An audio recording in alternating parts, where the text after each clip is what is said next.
สบายดีพี่น้องเมื่อสุขุสุคน ลูกคือเก่าพบกับลูกคือเก่ามื้อนี้พามากิน คือเก่าพัดมะเขือ ใส่ฮอทดอกใส่ผัก คือเก่าคือเดิมข้าวเจ้า มาเด้อทุกคนฝากติดตาม กดไลค์กดแชร์ให้ได้เด้อขอบใจหลายๆโอเค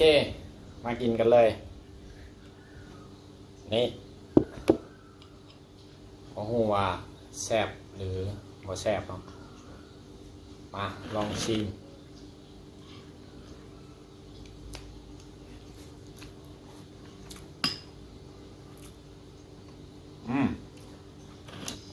บอเค็มบอจางรสชาติพอดีโอเคนี่กินกับข้าวเจ้าหู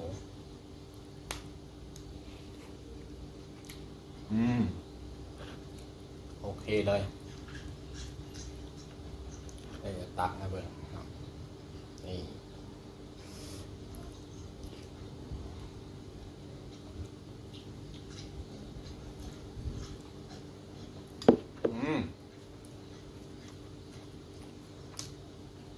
หอมหวานมัน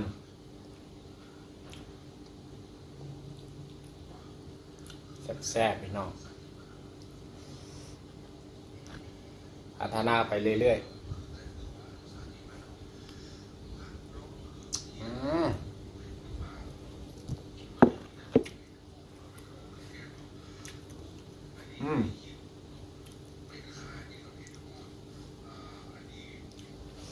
หอมใส่ผักหอมนี่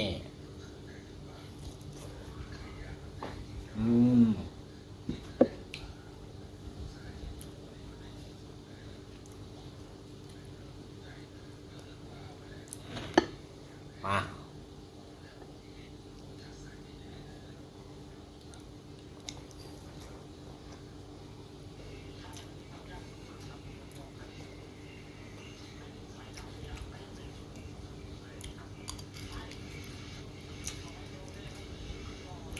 อาหารเฮ็ดเองทุกเมนูเนาะ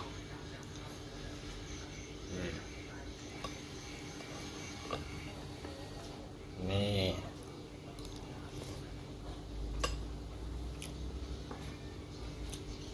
หมดเผ็ดเกินไป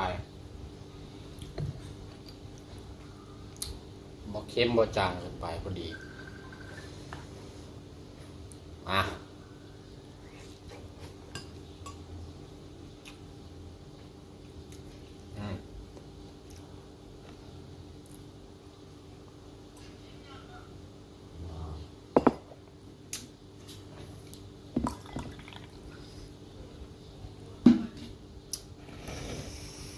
ต่อ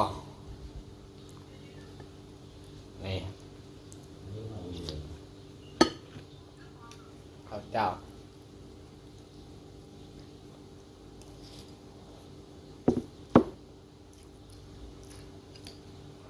ฝากติดตามในเด้อทุกคนให้ฮอด1,000 follow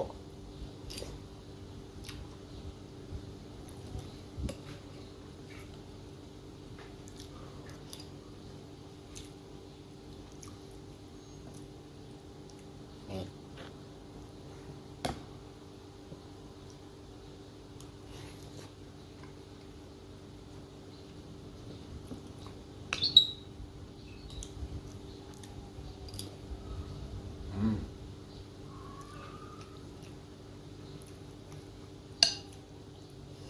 ่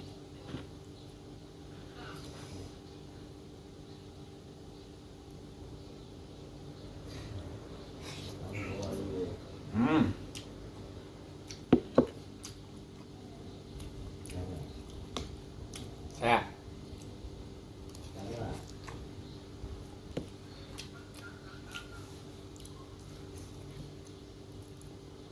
กินเองแซ่บเอง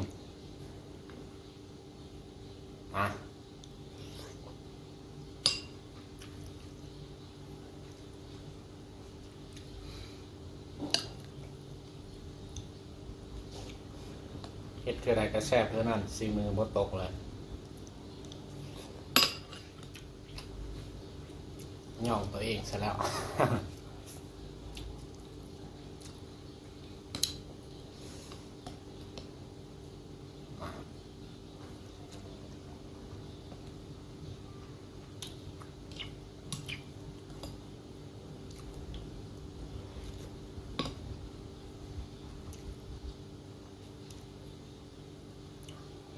แซ่บมา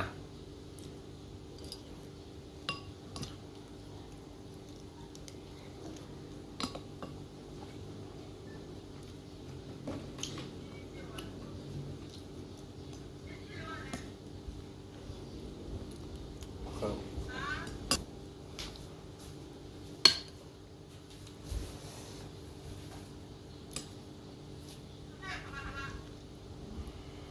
มา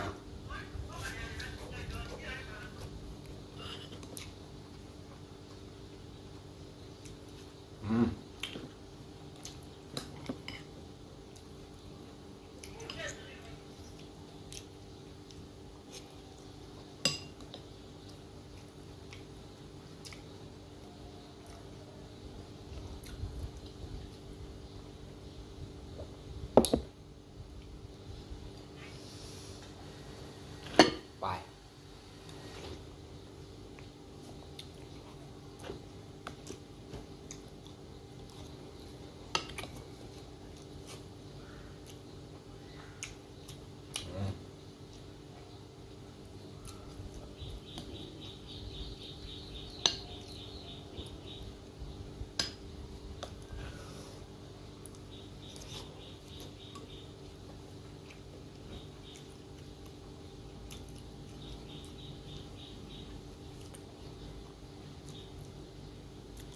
ฝากเป็นกำลังใจให้เด้อทุกคน จะดังหรือจะดับก็ขึ้นอยู่กับทุกคนนั่นแหละไป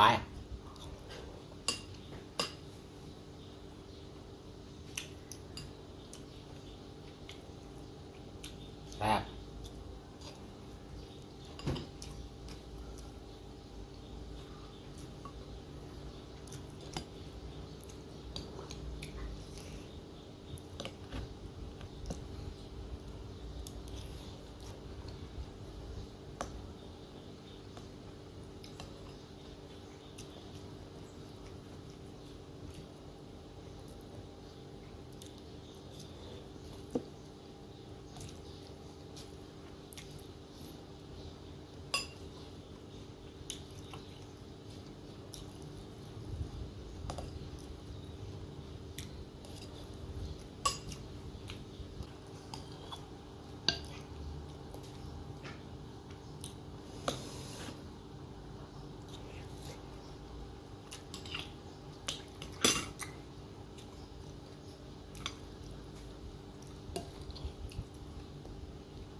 จะเอาคำใหญ่ๆให้เบิ่ง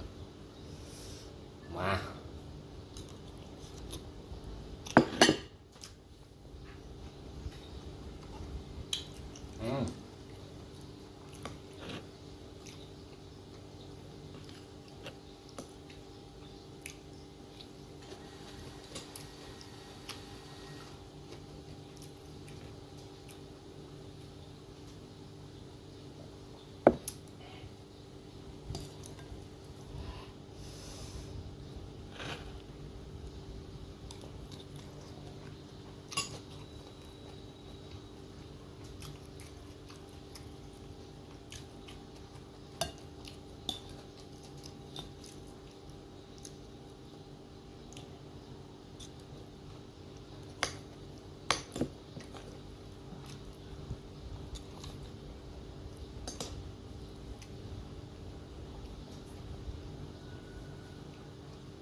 แซ่บ